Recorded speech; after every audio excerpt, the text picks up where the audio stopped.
15.1. Entonces, desde ese momento, desde el 2002, hay mucha gente que dice cuál es el estándar de Bluetooth. Entonces la gente dice 802.15.1. En realidad ahora Bluetooth es un conjunto de estándares, pero digamos esa fue su base original. Entonces en ese estándar la tasa de transmisión era muy baja. Bueno, relativamente muy baja. Ya veremos para qué se usa. De alrededor de 700 kilobits por segundo. Y en el 2004, la segunda versión de Bluetooth incluye una tecnología que se conoce como Enhanced Data Rate y multiplica, digamos, por 3 esa tasa de transmisión. Después, en el 2007, se facilita el mecanismo de pairing. Probablemente a ustedes no les tocó, no sé si les tocó, pero hacer un emparejamiento de dos dispositivos Bluetooth era muy lento, era inseguro, era un poco engorroso, era fastidioso. A partir del 2007 se empiezan a comercializar los dispositivos con la versión 2.1 que permite que el pairing sea mucho más rápido como lo tenemos ahora. Y en 2009 se agrega el servicio High Speed, que lo que hace es tomar los desarrollos que estaban hechos para Wi-Fi en la capa física y agregar esa capa física a Bluetooth. ¿Sí? Entonces, Bluetooth más o menos dice, bueno, hay un montón de desarrollos en Wi-Fi que nos sirven a nosotros cuando necesitemos unas altas tasas de transmisión. Entonces, algunas cosas en Bluetooth van a utilizar lo que ellos llamaron la Alternative MAC-PHY. Es decir, en vez de tomar la capa MAC y física que usamos en Bluetooth, tomé una alternativa que es la de Wi-Fi y con eso podían transmitir a 24 megabits por segundo. Esa es la versión 3. En la versión 4 es la primera especificación de las versiones Low Energy, que es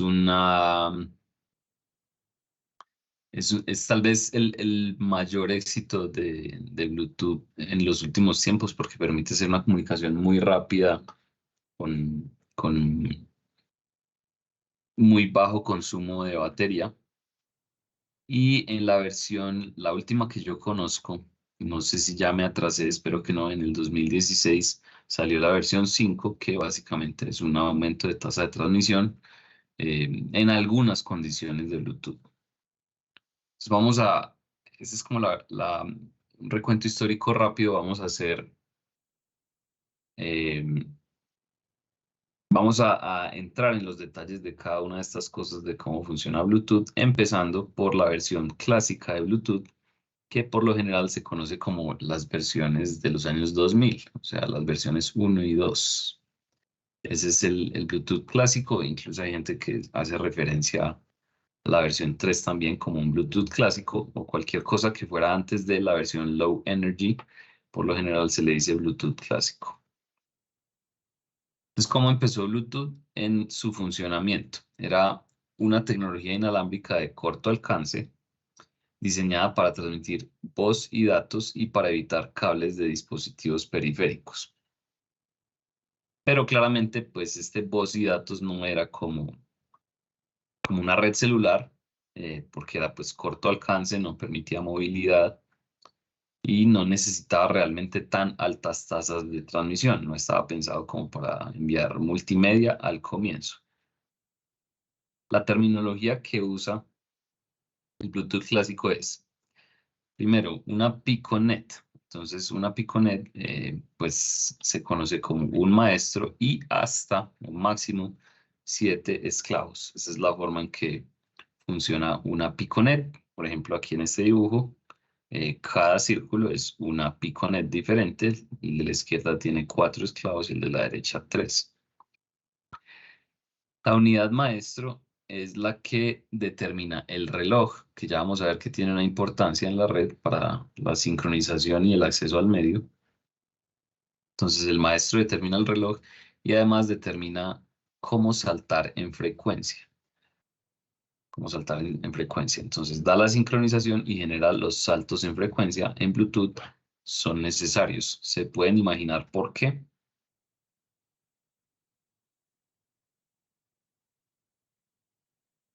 No sé, como por la corta distancia, como la cantidad de bandas que utilizaría, como de portadores. Tiene que ver con la banda que utiliza. Ustedes saben en dónde funciona Bluetooth, ¿no? ¿El Bluetooth no funciona como en 2.4? Claro, funciona en la banda IMS de 2.4 y por eso está sometido a, Interferencia, mucho ruido, mucho... correcto, interferencias de todo tipo, es la banda más congestionada. Entonces, Bluetooth tiene que tener desde su diseño inicial alguna habilidad para evitar interferencias. Entonces, la primera habilidad que tenía era justamente hacer frequency hopping. Ahorita damos los detalles de eso. Listo. Eh, Además, las unidades esclavos, pues son todas las unidades que no son alguna unidad maestro. Y multipunto, pues era la capacidad que tenía el maestro, o que tiene, porque esto todavía funciona, en hacer difusión, ¿sí?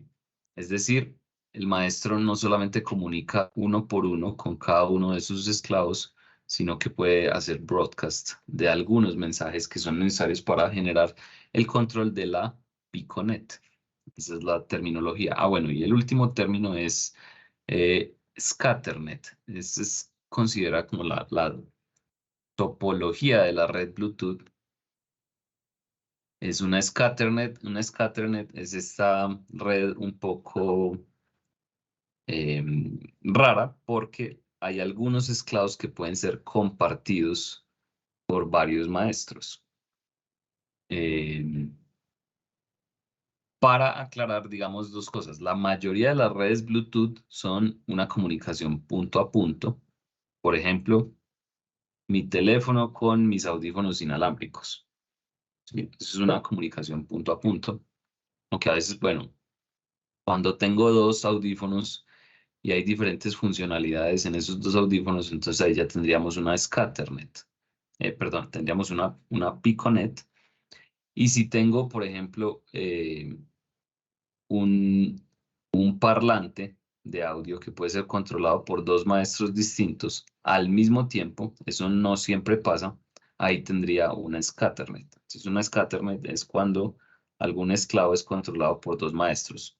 No es muy usual, como les digo, la mayoría de las veces en Bluetooth usamos simplemente punto a punto. ¿Alguno de ustedes usa Bluetooth en configuraciones que no sean punto a punto?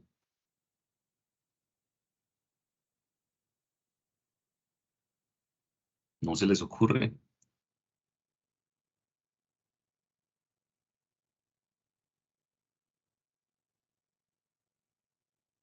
Listo, Juan, gracias. Sí, es muy normal. Como para hacer una aclaración, el estándar permite hacer este tipo de cosas como Scatternet, pero no es muy común que los dispositivos comercialmente implementen esas funciones. Entonces, Pero dos audífonos conectados a un mismo celular sigue siendo Piconet. sí, sí, Ok, es una Piconet, generalmente Juliana, porque pues no tienen dos maestros, sino uno solo. sí, sí, listo. Ujú. Listo. Profe, una pregunta. Sí, adelante, María ¿Podría, Alejandra. podría ser Ah, no, Daniela. podría ser Scatternet si, por decir, yo tengo mi celular conectado y mi computador conectado a un solo audífono? ¿O qué podría ser? Si tengo mi celular conectado a un solo audífono y mi computador conectado al mismo audífono. Sí, señor. ahí se tornarían o cómo se darían los privilegios.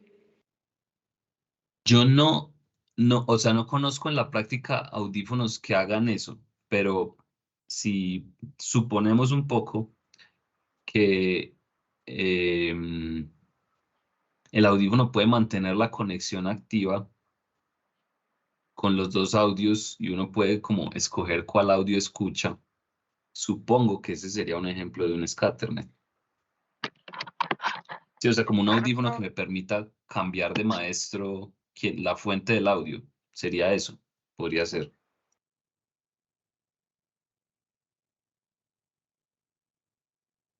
Lo mismo podría ser para otras aplicaciones de audio como micrófonos inalámbricos o parlantes o etcétera. Pero como les digo, yo no conozco muchas como en ese estilo, pero puede que existan.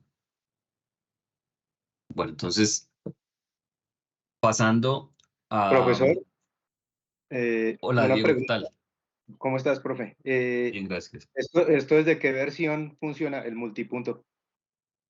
Desde la 1. ¿Siempre? Bueno, desde la 1.2 creo que funciona. Porque yo no Lo- había, por ejemplo, lo de los audífonos que, pues no es lo común, pero se hace. Eso no lo he visto funcionar antes de versión 4. No sé si es que antes no había dispositivos que le sacaran provecho o que no se No, hacía así. sí, es que es muy poco comercial, pero eso sí existía desde antes. Ok. Sí, pero es poco comercial. Ujú. Ah, bueno, señor, listo, gracias.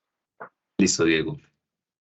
Entonces, bueno, aquí vamos a hacer un repaso rápido sobre la pila de protocolos que tenemos en Bluetooth o lo que se conoce típicamente como el protocol stack, ¿cierto? Entonces tenemos en la capa física un protocolo para radiofrecuencia junto con la generación de la señal banda base. Eh, Ahí van mezcladas como la capa física y la capa de enlace también, ¿no? Después la capa, bueno, de la capa de enlace ya vamos a hablar un poco más adelante y de la física también sobre el final. Y ahí arriba hay una cosa que se llama el Link Manager, ¿sí? Ese Link Manager viene interactúa con otro protocolo que se llama el Logical Link Control Adaptation Protocol, L2C.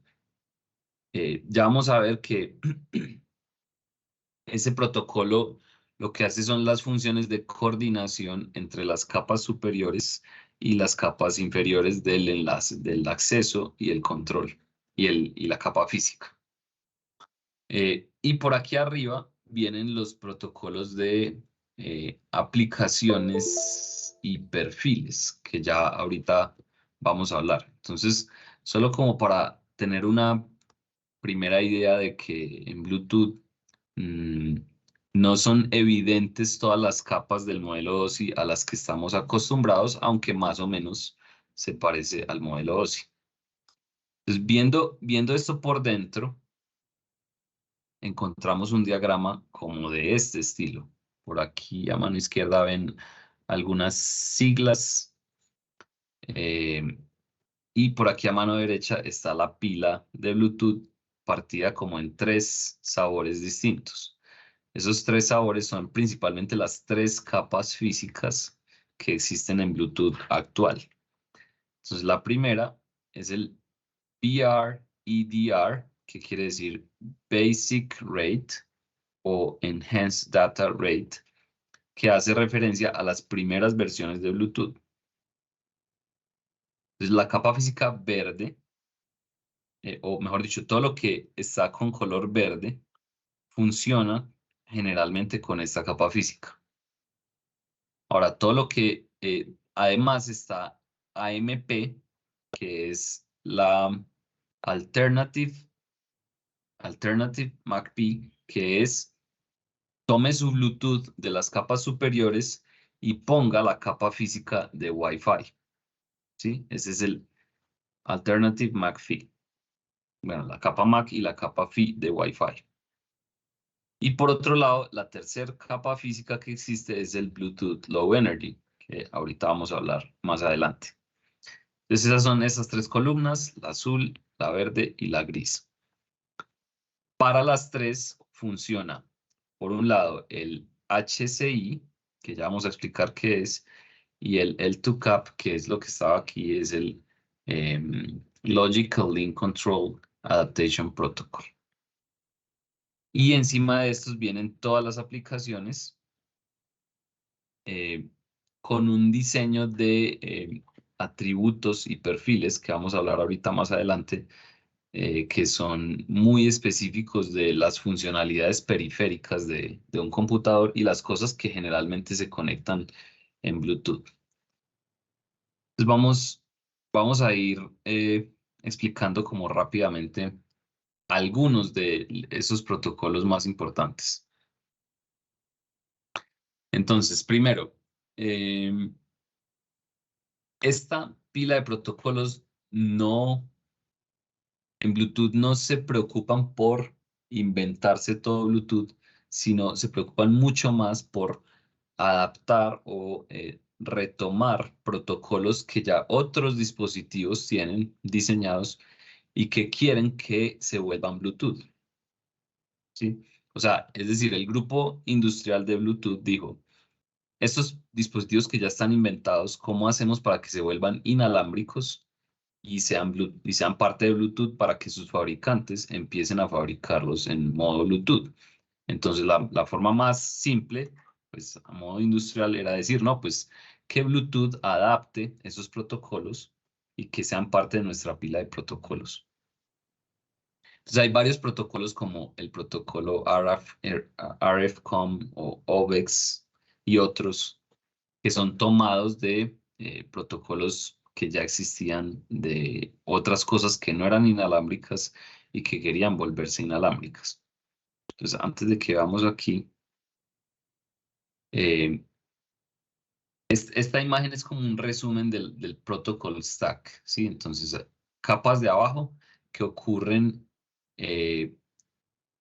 estas funciones son ejecutadas en el controlador. Estas funciones son ejecutadas, o mejor dicho, estas funciones son ejecutadas en la capa de red, pero en el chip. Capa de red, no, perdón. En la capa física y MAC, esas funciones son ejecutadas en el chip inalámbrico, ¿sí? Mientras que las cosas que hay arriba, es decir, el host, ¿sí? Que hace el L2CAP, por ejemplo, y todas las aplicaciones ocurren en el equipo físico, por ejemplo, el teléfono o la tablet o el laptop, ¿sí? El procesador de esos equipos corre estas funciones, mientras que el chip de la tarjeta de red corre las funciones de las capas bajas. Entonces, el stack de protocolos de Bluetooth está separado físicamente en mi equipo. Unas cosas, las capas bajas corren en la tarjeta de red y las capas medias o superiores corren en el procesador del dispositivo. La separación entre esas dos cosas es lo que se llama el Host Controller Interface, ¿sí? O el HCI. El HCI no es un protocolo en sí, sino que es la interfaz que comunica, digamos, lo que ocurre en el equipo, que sería todo lo de las capas medias y superiores, y lo que ocurre en la tarjeta de red, que serían las capas bajas. ¿Listo? Entonces eso es lo que se llama la interfaz del controlador. Bueno, aquí podemos ver también algunos protocolos que son adaptados, que ya existían antes, y estos que están en línea punteada son los perfiles. Ya más adelante vamos a hablar qué son esas cosas, que son como unas camisetas que se le ponen a las diferentes aplicaciones para que se adapten a la pila de protocolos Bluetooth. Entonces, si yo tengo un lápiz táctil y es Bluetooth, yo le quiero poner un perfil de lápiz. Si yo quiero un audífono, le pongo un perfil de audífono, un perfil de audio. Si yo quiero transmitir por Bluetooth, cualquier cosa que se me ocurra, yo me inventé un sensor o un aparato que sirve para que no sé qué y quiero transmitirlo por Bluetooth, puedo crear un perfil y que los demás fabricantes usen también eso y adaptarlo para poder conectarlo por medio de Bluetooth. Entonces, ese mecanismo de los perfiles y los atributos que ya vamos a ver fue supremamente útil para que cualquier fabricante de dispositivos periféricos decidiera unirse a Bluetooth y los hiciera con esa tecnología. Entonces, gran parte del éxito comercial de Bluetooth es ese justamente. Poder adaptarse a conectar cualquier cosa. Bueno, y una pequeña imagen aquí como para que se la imaginen si este es un celular, este es un teléfono, entonces las funciones del host, una UART, que sería la interfaz entre el host y el chip. Aquí abajo está el chip Bluetooth que tiene las funciones de las capas bajas, o sea, capa física y capa de enlace. Listo. ¿Alguna pregunta hasta aquí? No, pero no sé si de pronto este tema con con definir cada dispositivo, digamos, si es de audio, si es de no sé qué. Por ejemplo, cuando yo quiero conectar al computador, digamos, los audífonos o algo, me pide que especifique esa entrada de qué va a ser, ¿sí? Si va a ser otra pantalla inalámbrica, si es dispositivo de audio y todo eso, ¿sí? Sí. No, ¿a qué se debe que el celular no pida y simplemente se conecte y que el computador sí tenga que especificarle de qué va a ser esa entrada? ¿Pero el computador te lo pide siempre o solo la primera vez? No, la primera vez, o sea, la primera vez que voy a conectar un dispositivo, dice como agregar dispositivo y me pide de qué tipo es. Sí, ahí el computador está, o cualquier dispositivo que uno conecta la primera vez, él está solicitando los atributos o el perfil de ese dispositivo, si es un dispositivo de audio, etcétera, porque quiere saber qué tipo de conexión Bluetooth va a establecer con ese dispositivo. Después de que yo lo conecto la primera vez, mi host lo guarda en la memoria y ya sabe que cada vez que yo prendo ese dispositivo, él se identifica y ya no tiene que volver a pedirle los atributos. Eso es lo que pasa generalmente. Listo, listo. O sea, ahorita damos más detalles sobre qué son esos atributos. Entonces, hablemos muy rápidamente de cómo funciona la capa física de las primeras versiones de Bluetooth que están bajo el estándar 802.15.1. Entonces, lo primero es que hace una transmisión del tipo AFH o Adaptive Frequency Hopping. ¿Qué querrá decir eso?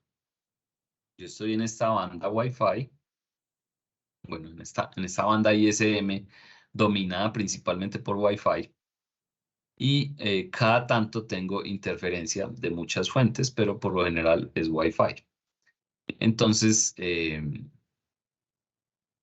cuando veamos los canales de Wi-Fi va a ser un poquito más claro.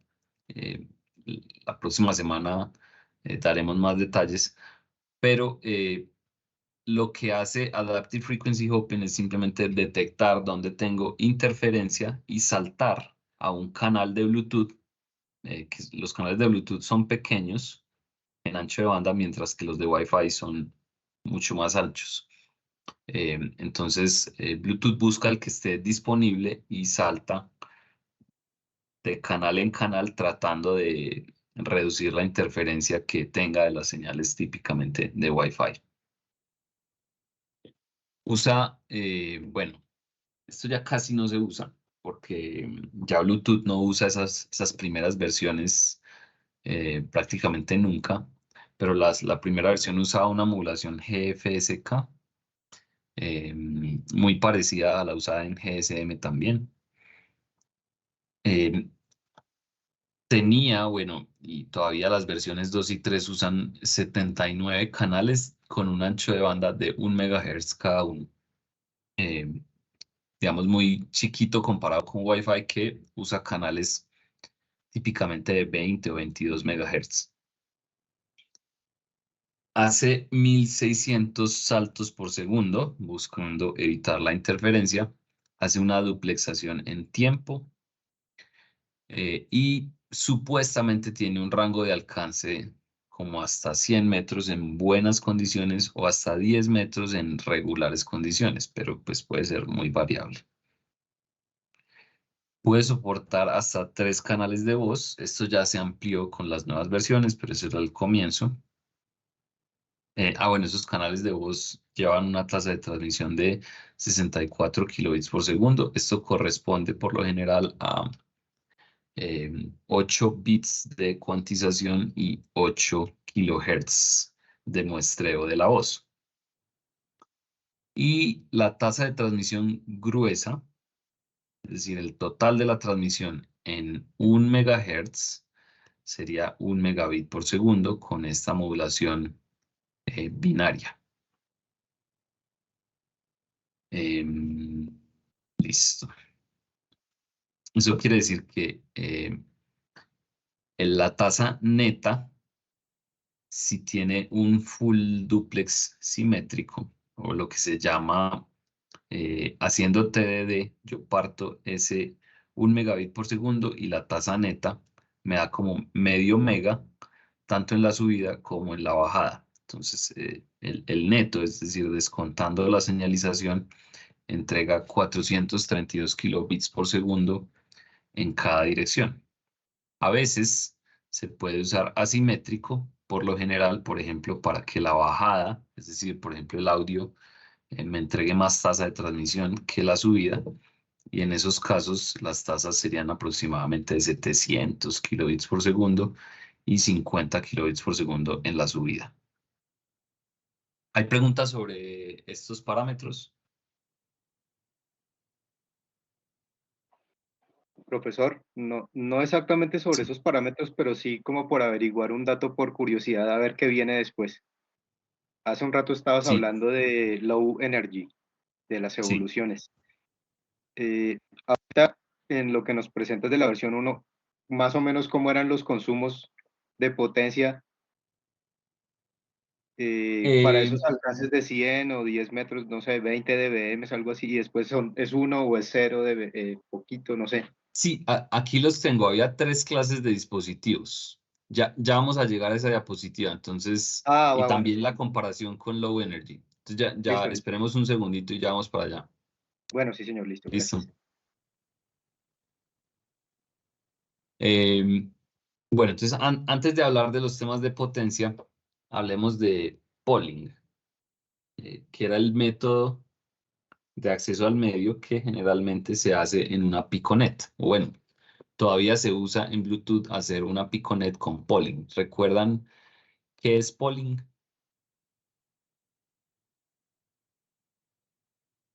Como hacer como preguntar si está libre, como encuestar, tantear, no sé. Como encuestar, pero para preguntar qué, que si tiene algo para decir.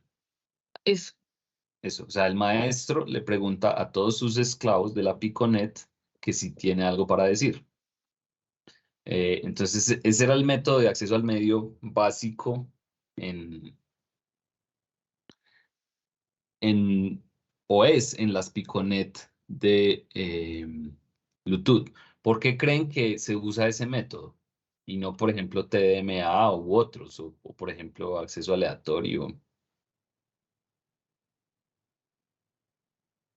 Porque no todos van a estar, no todos los esclavos van a estar eh, No van a estar usando todos los esclavos, pues así es como más, Ok, solo la quienes los transmisión puede necesitan.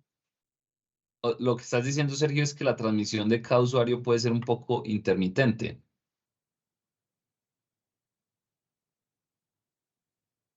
Sí, sí. O que simplemente puede que no esté alguno conectado o algo así.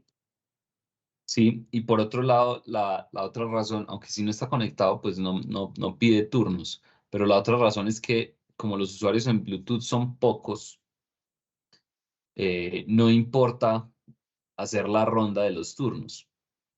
Polling es especialmente malo cuando hay muchos usuarios porque yo tengo que esperar mucho tiempo para que me vuelvan a preguntar si yo quiero hablar.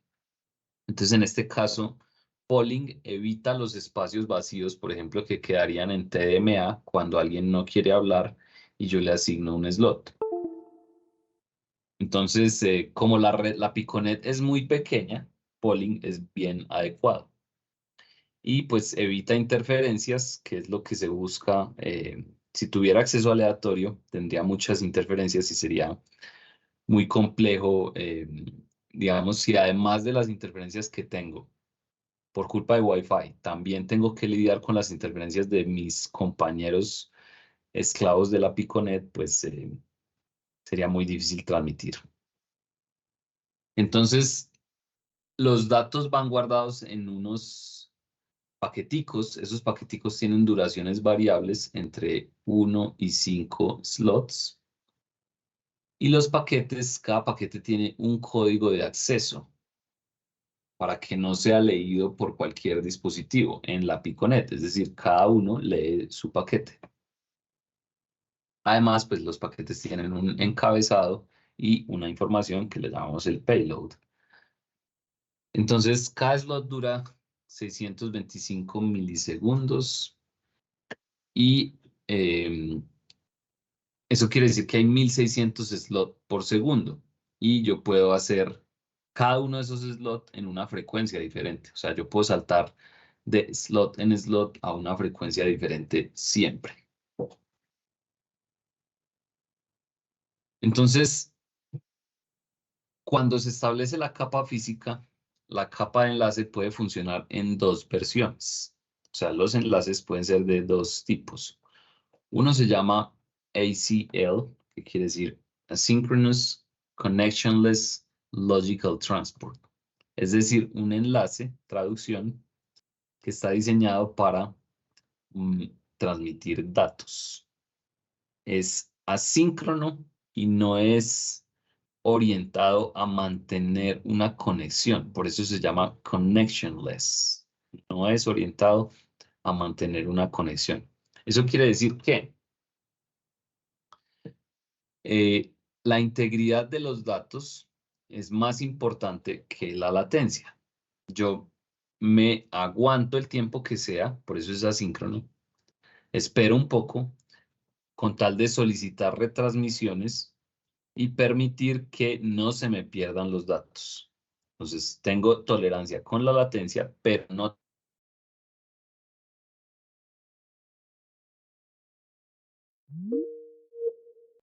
Y es muy importante que en Bluetooth, además del frequency hopping, exista también el mecanismo de retransmisión porque hay mucha interferencia.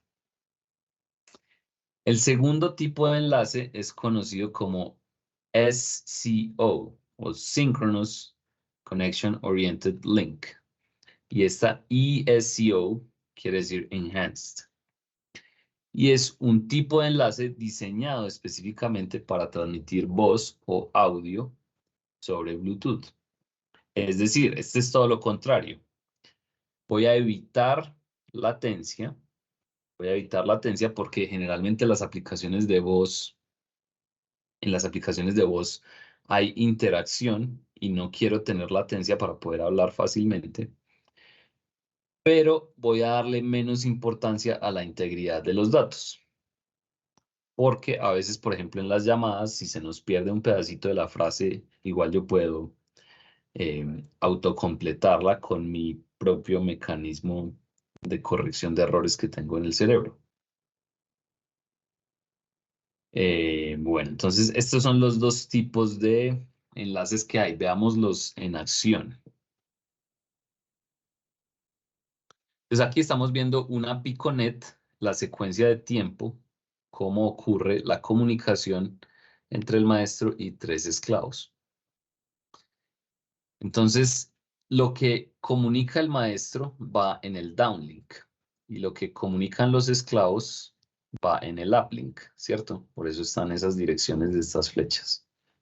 Y como ustedes ven, estamos haciendo duplexación en tiempo, ¿sí? Es decir, nunca es simultáneo el downlink y el uplink. Siempre están separados en tiempo, en los diferentes slots, que son los que vemos ahí. Entonces miren que las rayitas, estos ticks, esas líneas negras, nos están mostrando ahí la duración de un slot y la duración de la transmisión es ligeramente más corta que la duración del slot, buscando que dejar un pequeño tiempo de guarda para permitir posibles errores de sincronización sin que haya interferencia entre la subida y la bajada. Entonces aquí estos paqueticos amarillos rayaditos con negro son una conexión tipo SCO, es decir, la conexión sincrónica en la que no acepto latencia, pero acepto perder paquetes. Mientras que este verde, este amarillo y este rojo son conexiones ACL, que son lo contrario. Acepto perder paquetes.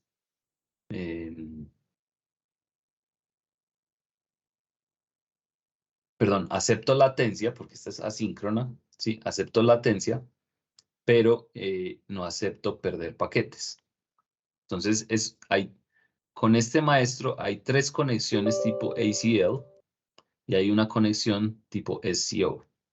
Hay un enlace. Entonces, aquí estamos viendo, por ejemplo, bajo un paquete grande hacia el esclavo 2. El esclavo 2 después de un tiempo respondió. El esclavo 1 responde y el esclavo 3 también. Entonces, esta es la forma en la que se desarrolla la Piconet y su mecanismo de acceso al medio por medio de polling y duplexación en tiempo. ¿Hay alguna pregunta?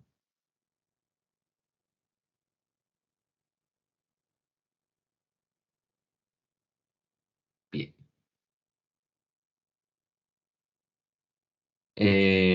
Profesor, Sí, ACL y SEO no son exclusivas por lo que veo en esta figura, es decir, se pueden usar a veces una y a veces otra, ¿cierto? No es que siempre sea ACL o siempre sea SEO. hay dispositivos que tienen la capacidad, como en este ejemplo, el esclavo 1, tienen la capacidad de establecer los 2 tipos de enlaces al mismo tiempo para varias funciones diferentes. Sí. Ah, bueno, señor, listo. Ujú. Gracias. No todos los dispositivos hacen eso, pero hay unos que tienen esa capacidad. Ok. Entonces, en resumen, ¿cuál es la principal diferencia entre SEO y ACL?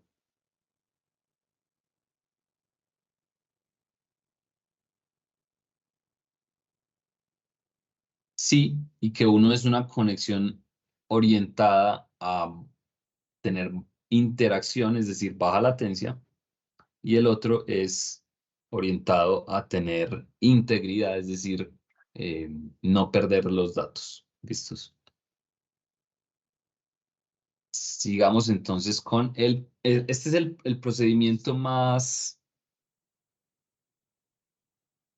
tal vez uno de los procedimientos más importantes que realiza la red Bluetooth es el de discovery y la conexión, porque es el que permite que los dispositivos sí se conecten con lo que son. Por ejemplo, si yo tengo una impresora, no la voy a conectar con un parlante Bluetooth, que sería muy raro una impresora como que con música, ¿no? O algo así.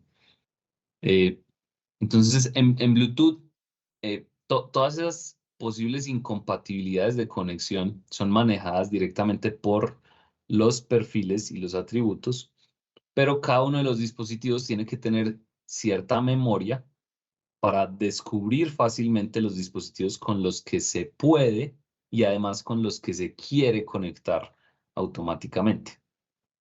Entonces, de todo eso se encarga este procedimiento de Discovery and Connection. Lo primero que pasa es que un dispositivo envía su ID en un paquete muy corto, lo envía y lo repite. Entonces, paquetico, paquetico, paquetico, paquetico, con el ID, lleva solo el ID. Eso se llama el inquiry message. Y ese inquiry message solo ocurre en un subconjunto de todos los canales, de todos los 79 canales que hay un subconjunto de canales predefinido para enviar ese ID, enviar el inquiry message.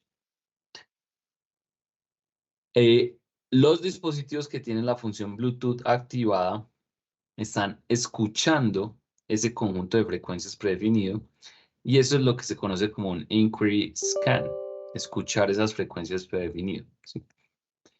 Entonces, si quieren ser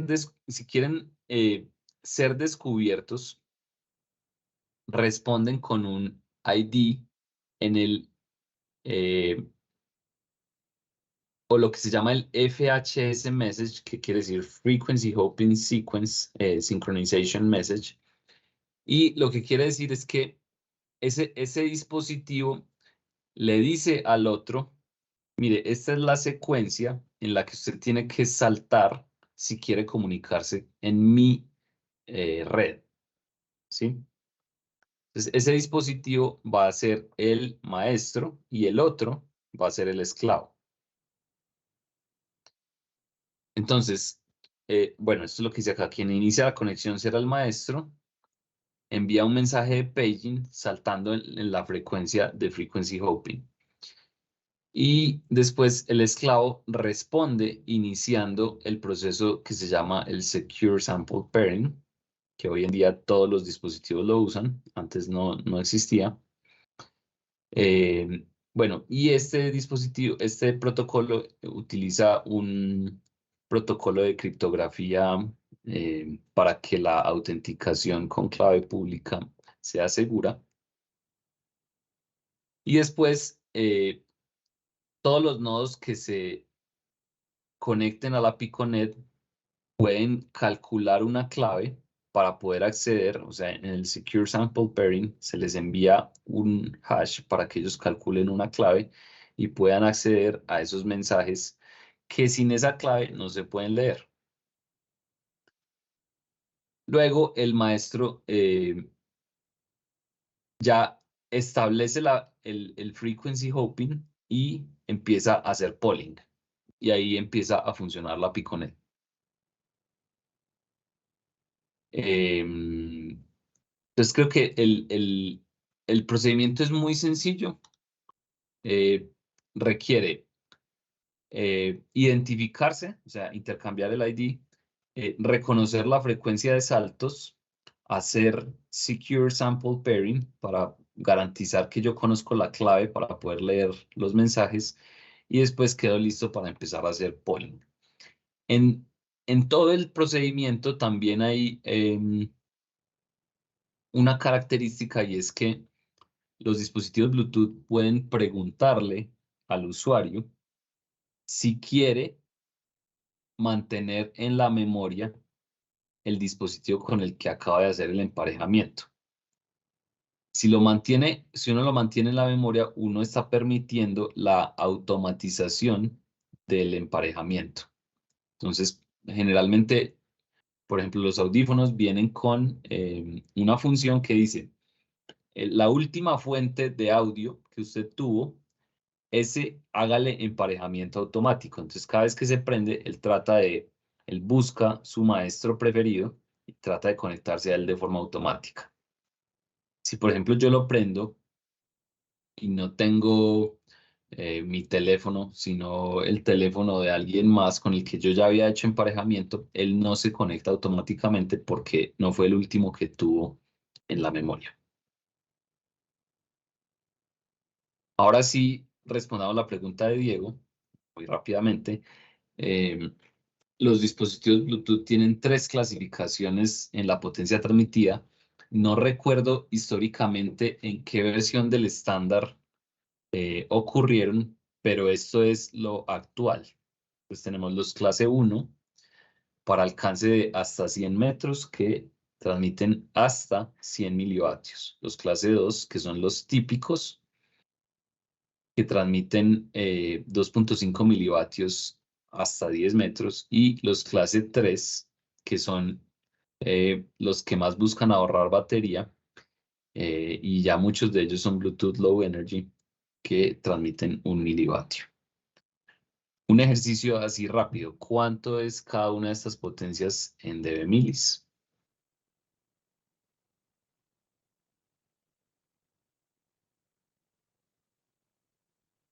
Un milivatio son 0.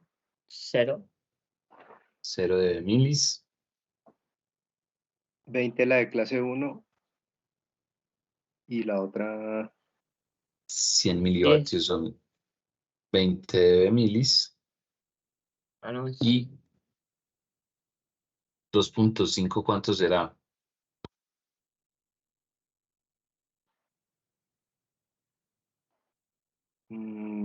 como otra vez algo, ¿no? 3 algo, sí. bueno, entre 3 y 5. Algo así. 3 punto algo dB milis. Es un pequeño ejercicio ahí para repasar.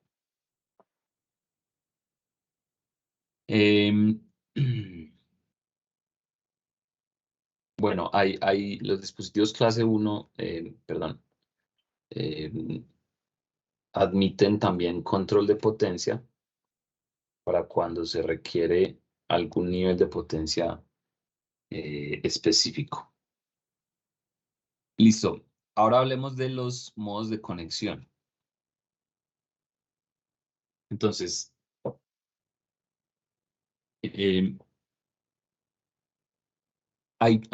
estos modos de conexión son muy importantes y eran especialmente importantes cuando no existía Bluetooth Low Energy. Eran el mecanismo principal de ahorro de energía. Entonces, el primero se llama Active, ¿sí? Que es escucha en la Piconet, es decir, revisa los canales de control, recibe y transmite paquetes. ¿Sí? Es el modo de estar conectado, recibiendo o transmitiendo paquetes. Hay otro que se llama el modo sniff. Y en ese sniff voy a escuchar solo algunos slots de control. Entonces el maestro me dice, mire, usted para que duerma un poquito, escuche solamente en el slot tal y tal. Entonces el esclavo escucha, digamos, con cierta frecuencia que podríamos considerar alta, y ahí estoy como un fisgón, por eso se llama sniff, ¿sí? Como revisando ahí de vez en cuando. También está el modo hold, en el que la participación es mucho menor en la Piconet. En ese modo hold, yo puedo hacer una conexión tipo SCO, pero no una ACL. Y es que revisa los slots con una frecuencia mucho menor. Y finalmente, el modo park quiere decir que yo estoy ahí como parqueado, pero no hago mayor cosa. Simplemente conservo la sincronización, o sea, yo sé cuál es la secuencia de saltos, pero escucho los slots muy esporádicamente, como para que me digan despiértese. ¿Sí? Entonces, esos 4 modos de conexión permiten darle manejo al ahorro de batería.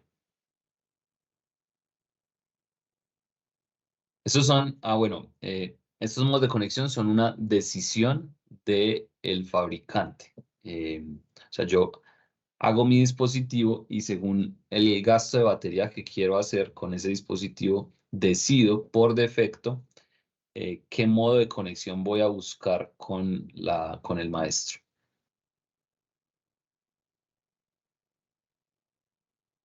Bueno, entonces algunos detalles sobre la capa física de Enhanced Data Rate y High Speed. Pues primero, Enhanced Data Rate, digamos, continuando con lo que había de la primera versión, que era el Basic Rate, se agregan unas modulaciones ya de mayor orden, ¿sí? Para poder alcanzar 3 megabits por segundo. Usando el mismo canal de 1 megahertz, yo podría llegar hasta 3 megabits por segundo. Y para High Speed, esta sí contiene la capa física y MAC de Wi-Fi en las versiones 802.11a, b, g y n, que son las versiones que Wi-Fi tenía como hasta el año 2009, 2010 más o menos. Lo veremos más adelante y permiten alcanzar tasas de transmisión suficientemente altas como hasta de 400 megabits por segundo. Todas las versiones de Bluetooth son compatibles hacia atrás, es decir, si yo compro un equipo con Bluetooth 3, es compatible con la 2 y con la 1. Y además, cuando llegó Low Energy, que es un poquito diferente, ser compatible hacia atrás quiere decir que yo tenga un equipo que funcione en Dual Mode. Dual Mode quiere decir que hace las dos cosas, hace Bluetooth. Por ejemplo, hace Bluetooth 2.0, pero además hace Bluetooth Low Energy. Por ejemplo, unos audífonos generalmente usan Bluetooth Low Energy para la conexión del control y el emparejamiento. En Bluetooth Low Energy porque es mucho más rápido y más eficiente, pero usan el Bluetooth clásico para el audio. Sí, eso, de hecho, eso tiene una marca que se llama Bluetooth Ready. Ahorita vamos a hablar de eso. Es una de las configuraciones más típicas de la mayoría de los dispositivos Bluetooth que se venden. Ahorita explicamos también un poco más de detalles sobre la diferencia de ese Dual Mode Bluetooth. Bueno, Profesor, una sí, pregunta. Diego. Estoy tratando de cruzar la información que nos acabas de mostrar con lo primero que dijiste como en el marco histórico, y allá hablabas de una velocidad diferente como de 2 megas o algo así. Y ahorita mencionaste 3. ¿Corresponde alguna a otra o algo así? No sé cómo funciona. ¿Qué pasó? Esa es la velocidad total del canal, es 3 megas, Y el y efectivo es la, 2 o algo y así. la velocidad de bajada efectiva es 2. Ok, ya, Sí, entendido. gracias, Diego, por esa Por eso. claridad. Porque como cuando uno hace el asimétrico, más o menos 2/3 del canal se usan en bajada y 1/3 en subida. Entonces, más o menos quedan esos 3 megas en total y 2 megas en la bajada. Listo, sí, señor. Listo. Entonces, ahora, para seguir revisando como los detalles del Bluetooth clásico, hagamos una pausa de las capas bajas y hablemos un poquito de las capas altas, en donde funcionan estos dos protocolos. Uno es el L2CAP, cuya función principal es segmentar y reensamblar paquetes. Entonces, ¿qué pasa? No, es que yo tengo un dispositivo, una impresora inalámbrica, y la impresora viene hecha, porque así la fabricaron, de manera que los paquetes que llevan los documentos para imprimir son de un tamaño que no cabe en la capa física de Bluetooth. ¿Por qué? Porque mi capa física tiene esas restricciones que ya dijimos, que tienen unos slots corticos que duran 625 microsegundos y que pues le caen cierta cantidad de bits. Entonces, hay un encargado de coger esos paquetes grandes, partirlos en pedacitos pequeños, ponerles un encabezado para poder reensamblarlos al otro lado y enviar la secuencia sin que se desordene. Entonces, toda esa función la hace el L2CAP, el protocolo L2CAP.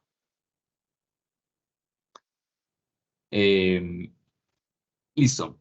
Además, entonces tenemos el protocolo GAP que lo que hace es tener perfiles de acceso genéricos. Facilita perfiles de acceso genéricos.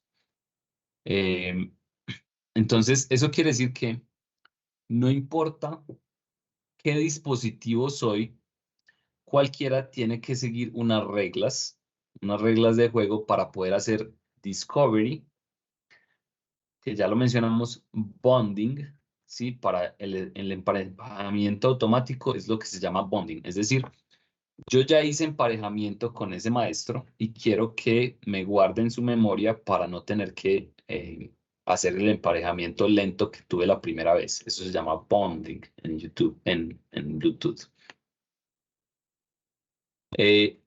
Intercambiar la información de seguridad, establecer las conexiones y definir el rol en la Piconet como broadcaster, observer, peripheral o central, que es el maestro. Esos son los diferentes roles que hay en una Piconet.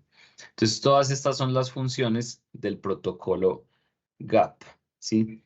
Que es un perfil para el acceso general de cualquier tipo de aplicación a una Piconet. Entonces, todos los perfiles tienen que funcionar bajo GAP para poder hacer acceso.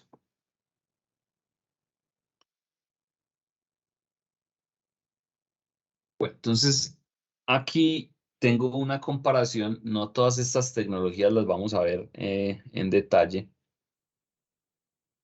de varios protocolos inalámbricos que funcionan como más o menos competencia de Bluetooth, es decir, en la corta distancia. Entonces, por ejemplo, Bluetooth en el tipo de conexión ACL, asíncrona, con una tasa de transmisión de hasta high speed. Entonces, ¿qué soporta? Soporta voz, perdón, no soporta voz, ¿sí? Porque es asincrónico. Sí soporta datos o audio y no soporta video y no soporta transmisión de estados. Este state es muy útil, por ejemplo, para redes de sensores, porque por lo general los sensores cuando se comunican con su red, lo único que hacen es transmitir el estado. Por ejemplo, ¿no? Mi temperatura es tanto y mi batería es tanto.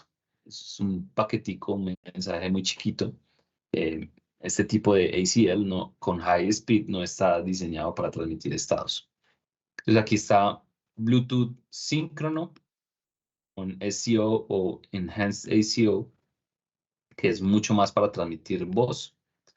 Está Bluetooth Low Energy, que es específicamente diseñado para transmitir estados. Entonces, con estas tres cosas, con estas tres versiones, Bluetooth cubre casi todos los posibles usos de periféricos en corta distancia, excepto video. Mientras que, por ejemplo, Wi-Fi cubre todo. No está exactamente diseñado para transmitir estados, porque digamos, es muy torpe. Hay otra función que se llama Wi-Fi Direct, que es como un Wi-Fi peer-to-peer, ¿sí? Que es similar, aunque más adelante hablamos de él en detalle. Y Zigbee y ANT, que son dos protocolos que son muy utilizados para redes de sensores y, por supuesto, para hacer transmisión de estados. Entonces, esto requiere muy baja potencia y permite baja latencia y no necesita casi ancho de banda.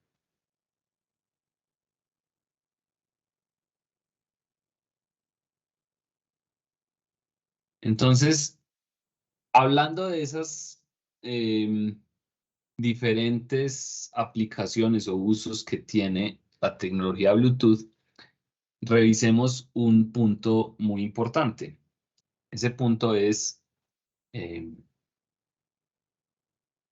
¿cuánta energía utiliza la transmisión de Bluetooth clásico, pero ya en términos de la corriente necesaria para hacer esa transmisión. Ya dijimos cuánta potencia utilizaba la transmisión, pero la corriente por dentro del circuito,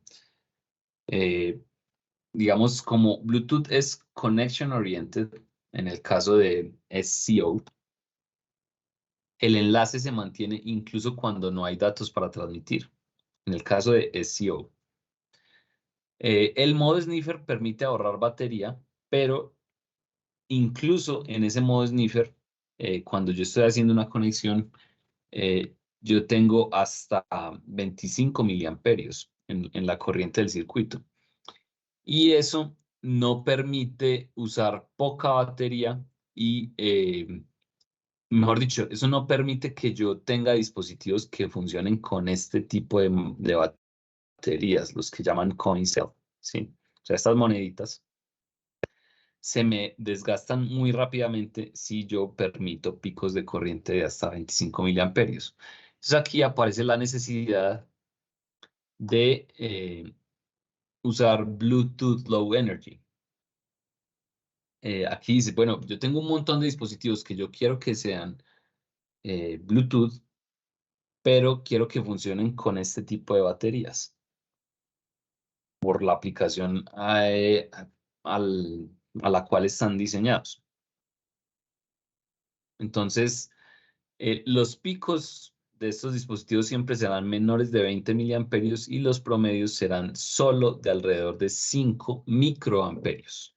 Entonces, estos son los dispositivos que tenemos que rediseñar completamente el estándar Bluetooth para permitir estos valores de corriente con unas transmisiones muy específicas, muy lights, para permitir que el consumo de batería sea realmente bien bajo. Entonces, ¿cuál es la idea? Yo compro una batería de estas, la pongo en mi dispositivo, lo dejo por allá y me olvido, y él puede durar muchos años con esa batería. Profesor, pero ¿significa eso que aun cuando tenías tantos modos de conexión como los que habías presentado antes, el Active, el Hold, el Park, eso no fue suficiente para conseguir ahorros razonables de energía? ¿O Correcto, sobre todo porque los picos o sea, cuando el dispositivo se despierta y dice algo, aunque sea con baja frecuencia, como en el modo, se me olvidó, el que no es el sniff ni es Spark. O sea, si yo me despierto con alguna frecuencia baja y envío algún mensaje, ahí voy a tener picos de corriente por encima de 25 miliamperios. Entonces, el protocolo no permite que haya un ahorro de energía suficiente. Y aquí, justo con estas características que siguen en esta diapositiva y en la otra, voy a complementar esa respuesta a tu pregunta, Diego. Y es primero, por ejemplo, los paquetes son mucho más cortos en Bluetooth Low Energy, ¿sí? Mucho más cortos que los slots los paquetes de un slot que se usan en Bluetooth clásico. Entonces, eso permite reducir tanto el tiempo de transmisión como el tiempo de recepción, que es muy importante también porque hacer recepción de un paquete implica tener mi receptor activo, abierto, y eso consume mucha batería.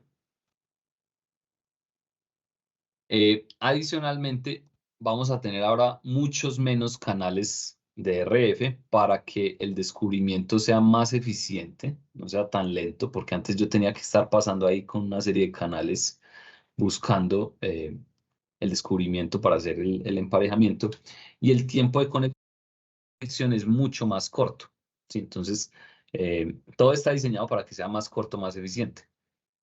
El protocolo es muy sencillo y tiene pocos estados. Y aunque la tasa de transmisión aparentemente es 1 megabit por segundo, la tasa de transmisión en Bluetooth Low Energy es un dato que no tiene relevancia, porque el protocolo está diseñado para enviar paquetes de mucho menos de 1 megabit.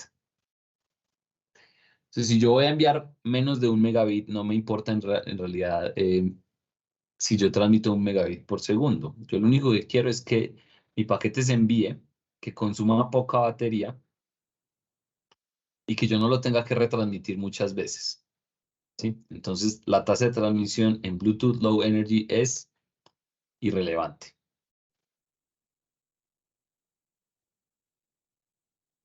Además, otras diferencias son las siguientes. Primero, los dispositivos Bluetooth Low Energy no tienen que implementar transmisión y recepción en el mismo dispositivo. Por ejemplo, yo puedo hacer dispositivos Low Energy para que solamente reciban información o para que solamente transmitan información. Ahí ya me estoy quitando una complejidad adicional y puedo hacer dispositivos más baratos que consumen menos batería. No hay soporte de canales de voz, ¿sí? Entonces no existe SEO. No hay soporte de Scatternet, solamente soporte de Piconet. No hay cambio de maestro a esclavo. Esto sí existe en Bluetooth normal y esto simplifica la capa de enlace. Es decir, mi dispositivo es maestro o es esclavo y no más, ¿sí? No puedo, como en Bluetooth clásico, algunas veces ser maestro o algunas veces ser esclavo, que es una característica que tienen algunos dispositivos, como por ejemplo nuestro teléfono celular. Además, no hay que hacer polling en el enlace, ¿sí? No hay que hacer polling. Ahorita vamos a ver que el dispositivo simplemente hace acceso aleatorio y listo. Y no hay soporte para los modos sniff y park, porque las conexiones duran muy poco tiempo. Entonces, esto yo aquí no estoy, Bluetooth Low Energy no es para enviar un flujo de datos, sino, como les dije, para enviar un paquetico que contiene un estado y ya, y volverme a dormir.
Hola, hola a todos nuevamente. Se me cayó la llamada, no sé por qué. Tengo bien. ¿Hasta dónde llegué? Qué pena que no me di cuenta.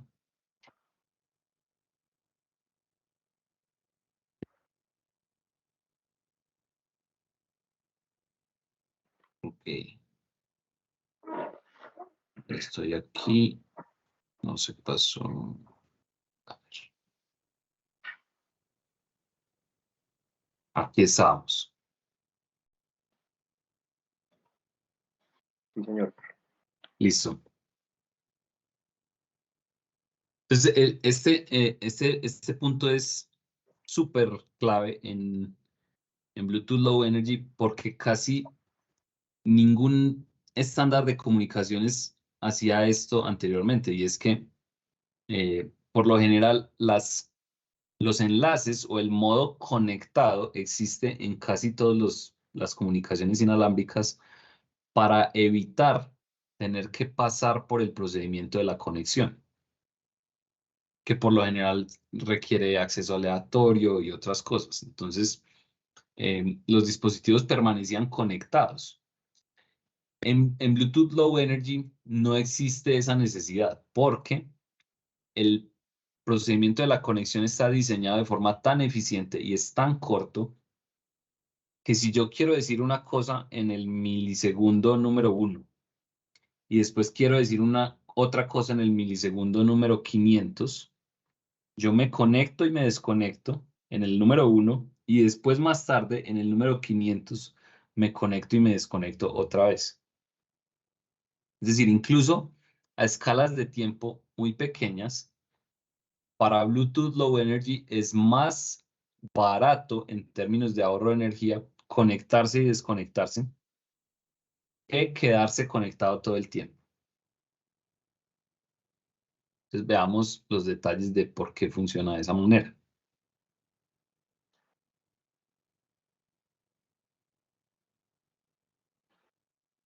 Profesor, una pregunta antes de que sigas. Sí, Diego. Con todas estas mejoras, ¿cómo nos fue con los alcances que mencionabas antes de 10 metros o 100 metros? ¿Mejoró, empeoró, se quedó igual? Son más como entre 10 y 20 metros, pero hay dispositivos que no siguen el estándar en términos de potencia transmitida y funciona bastante bien. Entonces, para muchos dispositivos Bluetooth Low Energy, incluso hay alcances de 100 metros. Ok, y aún siguen siendo low energy, de bajos consumos y todo eso, con todo esto que mencionas. Sí, es más o menos como decir que yo hago todo el Low Energy, hago todo como hace Low Energy, pero le pongo más potencia, porque yo lo necesito en mi aplicación, ¿sí? Ahora, que ese dispositivo, cómo maneja la batería, bueno, pues son como detalles propios del fabricante. Ya, entendido. Listo. Incluso entre los módulos que el grupo de los que vayan a trabajar en Bluetooth es relativamente fácil conseguir módulos que transmiten con mayor alcance que el módulo normal. Por si quieren hacer una demostración de ese tipo, se puede.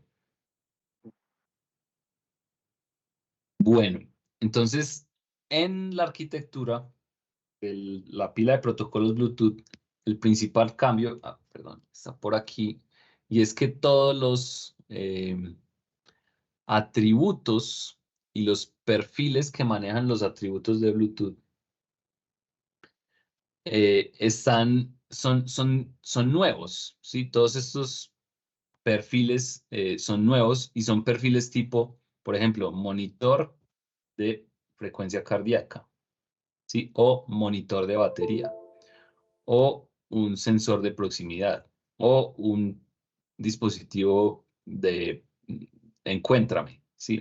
No pierda las cosas, que son los perfiles apropiados del Bluetooth Low Energy porque son cosas que solamente tienen que enviar estados de información, ¿sí? Con una frecuencia baja. Todo lo demás aquí abajo es prácticamente el mismo. Todo lo demás aquí abajo, quiero decir, en las capas medias, es prácticamente todo lo mismo que existía en Bluetooth clásico, y aquí abajo ya sabemos que la capa física es diferente. Hoy no vamos a alcanzar a ver los detalles, pero ahorita la comentamos. Perdón, la próxima semana la comentamos. Entonces, las funcionalidades de la pila completa de protocolos quedan más o menos de esta manera. Este es el Dual Mode Stack, que es para todos los dispositivos que hacen el Dual Mode, es decir, que combinan Bluetooth Low Energy para el emparejamiento con Bluetooth clásico para la transmisión de datos, etc. Hay unos dispositivos que solamente hacen el Basic Rate y hay unos dispositivos que solamente hacen el Low Energy.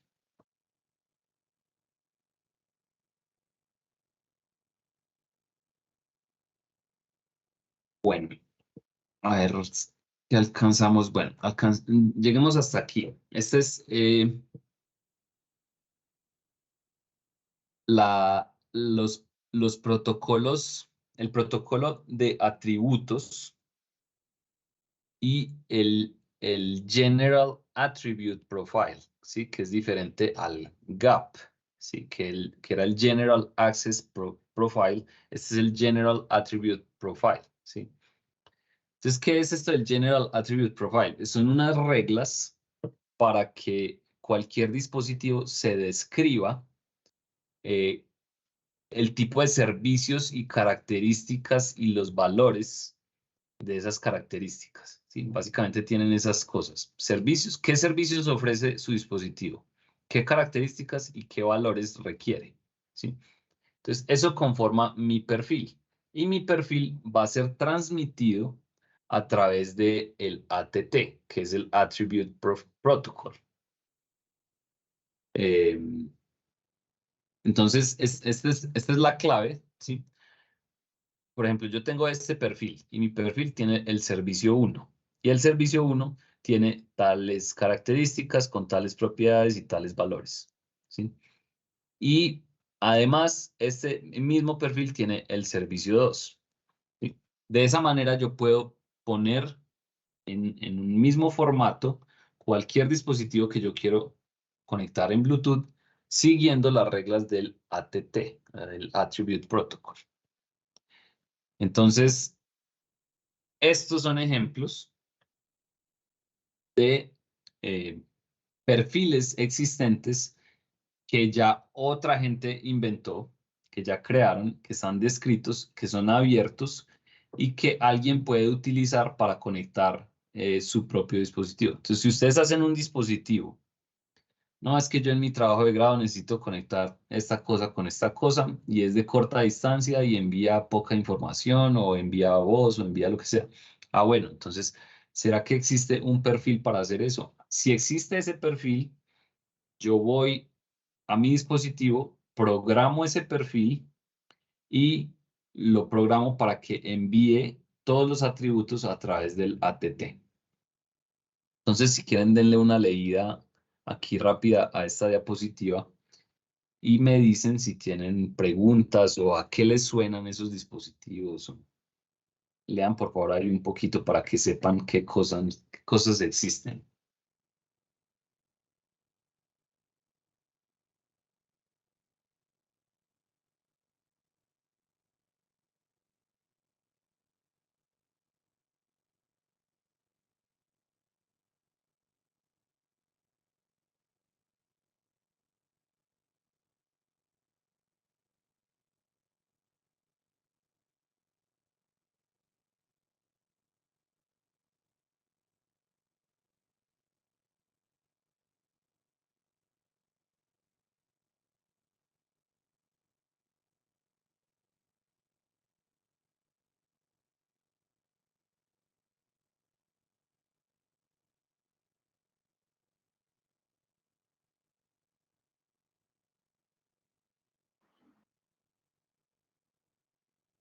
Bueno, entonces como pueden ver, hay de todo, ¿sí? Así como, por ejemplo, si yo quiero crear un botón, una aplicación que es solo un botón. Entonces hay un Object Push Profile, ¿sí? Cantidad de cosas. Como les había comentado, estos perfiles son los que le dan como esa característica a Bluetooth de ser el dueño de la conexión de corta distancia por defecto. Casi cualquier cosa que yo quiero conectar a corta distancia, si un fabricante dice yo voy a hacer este dispositivo, le voy a hacer conexión a Bluetooth. Entonces, si no hay preguntas, pues podemos dejar hasta aquí por hoy. Y nos vemos. Hasta aquí entraría el examen, ¿listo? Y nos vemos el próximo martes en clase. Profe, una preguntita. Listo. ¿De pronto va a subir un taller como los que subió para el primer parcial, para estudiar? Voy a revisar, Sergio, si tengo, más tardecito les aviso, ¿listo? Listo, profe, gracias. Listo, Sergio. Profe, una pregunta. Diego. El último que está en la diapositiva que dice Video Distribution Profile, ¿eso para qué es o cómo se aplica? No sé, ese no lo conozco. Yo supongo que puede servir para hacer una piconet con varios esclavos en las que yo puedo hacer broadcast o multicast de video. A Supongo. mí se me ocurrió lo mismo, pero me acordé de la diapositiva que nos mostraste hace un rato donde había usos y servicios y donde no había ninguna marca en la columna de video, es decir, como que no estaban muy seguros o no se solía usar Bluetooth para video. Sí, esa es buena pregunta, Diego, y es que aunque el enfoque, o sea, lo que quiere decir esta diapositiva es que el enfoque general inicial de Bluetooth y de estas conexiones no estaba diseñado para atender video. Ujú. Ahora Bluetooth sí puede atender video, especialmente cuando usa la capa física de Wi-Fi. Entonces, Ok. Sí, también tenía la duda con el tema de transmisión de estados porque me quedé pensando por qué un Bluetooth de versión anterior al Low Energy no podía hacer transmisión de estados. pues es que no pueda, sino que no es diseñado para eso. Claro, sí puede, pero no es eficiente. Es simplemente eso. Ah, listo, entendido, gracias. Ujú. No es eficiente en términos de consumo de batería. Ya, sí, claro. Sí, esto está mucho más, el BLE está como más pensado en redes de sensores y eso supongo, ¿no? Correcto, Listo, profe, gracias. correcto. Listo, Diego. Bueno, entonces, muchas gracias a todos. Espero que estén avanzando con sus trabajos prácticos y nos vemos el martes en clase. Sí, señor, gracias. Chao, gracias. Gracias, profe. Luego, profe,